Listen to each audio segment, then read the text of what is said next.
Nenek korban pembunuhan oleh remaja berusia 14 tahun yang juga cucunya sendiri Sabtu sore dimakamkan di TPU Tanah Kusir, Kebayoran Lama, Jakarta Selatan. Sementara aparat Polres Jakarta Selatan dan Polsek Cilandak, Jakarta, Sabtu siang kembali memeriksa lokasi pembunuhan. Dari pemeriksaan pelaku mengaku ada bisikan yang membuatnya tidak bisa tidur.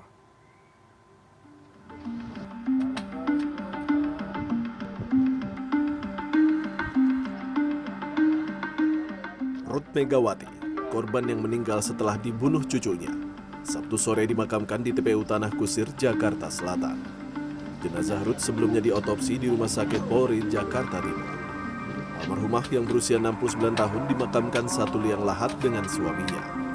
Suasana haru terlihat dari wajah para sahabat serta saudara yang mengantar almarhumah ke tempat peristirahatan terakhirnya. Sehariannya itu aktif di masjid Falah Bona Indah, Taman Bona Indah. Dia juga sebagai pengurus masjid bidang kematian. Kemudian aktif juga di pengajian bulanan, pengajian setiap Selasa dan Kamis. Gitu ya. Beliau aktif sekali dalam mengikuti kegiatan-kegiatan pengajian di masjid. Dan juga di pengurus RW beliau sebagai bendahara.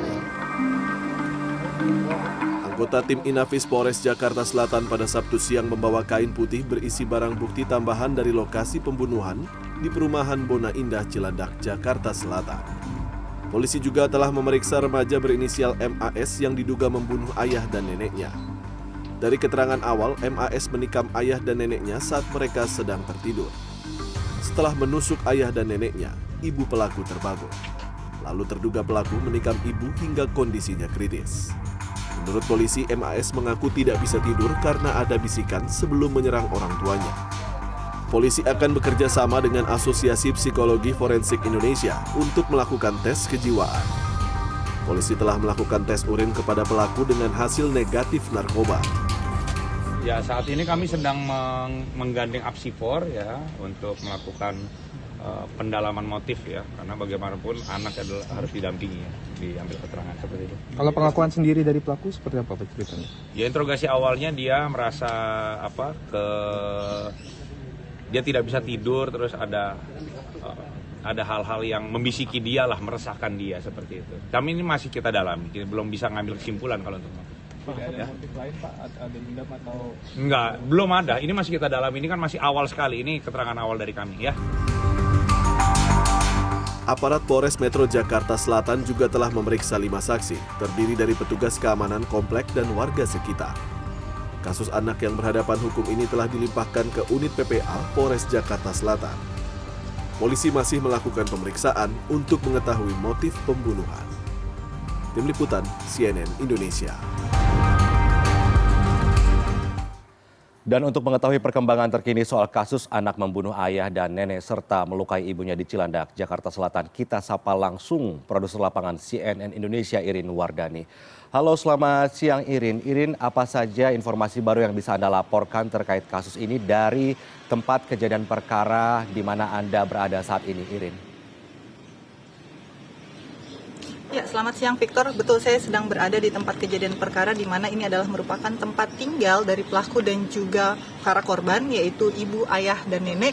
Mari saya tunjukkan rumahnya seperti ini dan suasana kompleksnya lumayan sepi, tapi ini menurut security atau penjaga satpam di kompleks ini sebenarnya lokasi sepi seperti ini sudah biasa karena memang kompleks perumahan seperti ini juga orang-orangnya juga tidak begitu banyak membauri atau bersosialisasi. Namun seperti ini sudah ada garis polis lain dan Victor, kalau Anda bisa lihat ada tanda yang diberi lingkaran putih, itu adalah jejak-jejak di mana itu menurut polisi adalah jejak darah dari si ibu ketika meminta pertolongan atau bantuan dari tetangga atau bahkan dari security setempat seperti itu. Dan Victor, suasana rumah masih di polis lain karena proses penyidikan sedang berlangsung sampai saat ini, dan informasi yang saya dapatkan dari AKP Norma Dewi sendiri yang merupakan humas dari Polres Jakarta Selatan mengatakan saat ini anak atau pelaku anak sendiri sedang berada dalam pengawasan khusus di unit PPA, tidak ditempatkan dalam sel anak ataupun di sel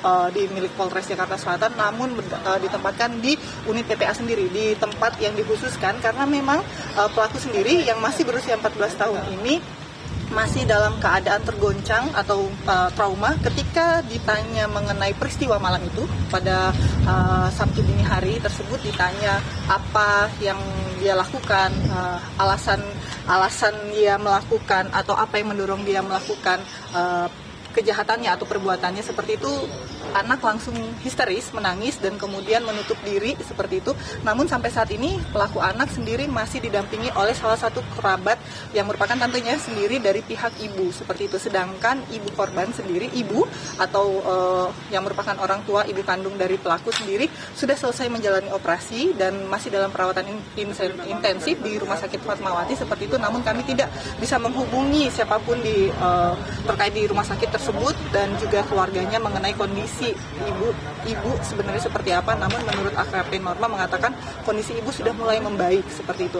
Hasil visum sendiri juga belum keluar karena masih dalam proses penyidikan. Hasil juga anak sendiri, asesmen dari psikolog forensik sendiri masih terus dilakukan karena kondisi anak yang masih terguncang, sehingga motif dari kejadian tersebut itu juga belum bisa dipastikan oleh pihak kepolisian seperti itu.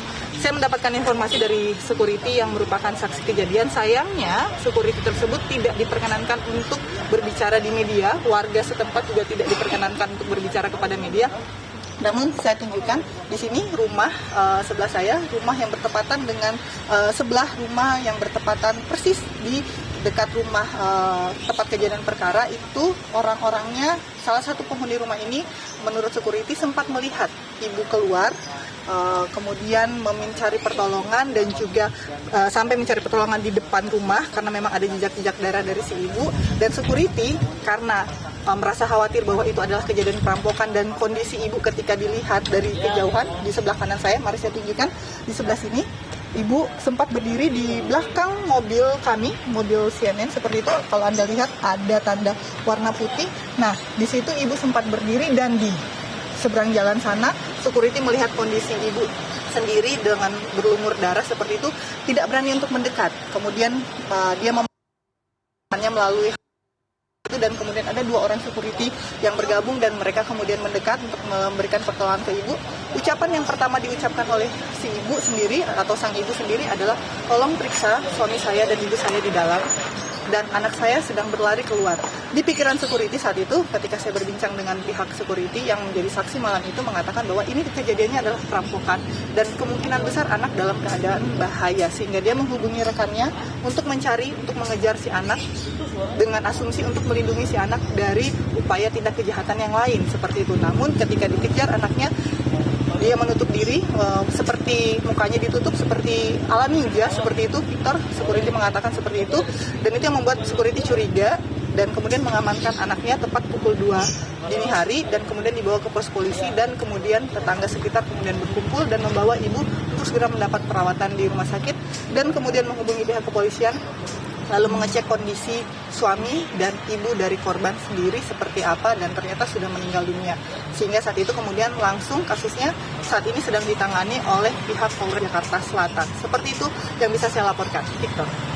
Baik, semoga proses penyelidikan dapat menemukan titik terang terutama apa motif pembunuhan yang dilakukan oleh pelaku. Begitu, terima kasih atas laporan komprehensif Anda, Irin Wardani dari lokasi kejadian. Selamat bertugas kembali.